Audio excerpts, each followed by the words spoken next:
Most people think evil comes from hatred, anger, or cruelty.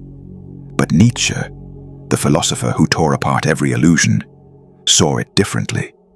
He said, "What is evil? Whatever springs from weakness." Let that sink in. Evil isn't always a monster with fangs. It's the quiet cowardice that hides behind fake kindness. It's the jealousy that wears the mask of morality. It's the resentment that disguises itself as virtue. When you can't create, you destroy. When you can't rise, you pull others down. That's weakness pretending to be good. That's evil in disguise. The weak man hates strength because it reminds him of everything he isn't. He hates freedom because it demands responsibility.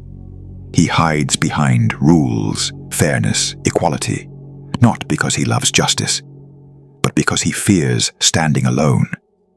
Nietzsche called this the slave morality. It's the mindset that praises obedience, humility, and self-sacrifice, not from wisdom, but from fear. The strong man, the creator, lives by a different law. He doesn't seek approval. He doesn't beg for pity. He creates his own values, born from power, clarity, and will. Weakness wants everyone small, safe, and silent. Strength wants everyone awake, alive, and responsible. That's why society often calls the strong arrogant or selfish, because the truth makes the weak uncomfortable.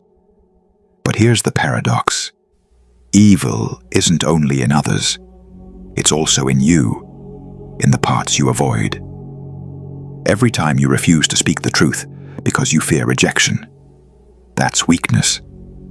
Every time you let your potential rot because it's safer to stay small, that's weakness too. And whatever springs from it, lies, envy, betrayal, is evil. To overcome evil, you don't fight monsters outside. You face the weakness within. You confront your fears, your guilt, your dependence. You build strength not to dominate others, but to master yourself. Because when strength and wisdom unite, what was once evil becomes power. Controlled fire, not chaos, discipline, not domination. Creation, not destruction. The world doesn't need more good people afraid to act.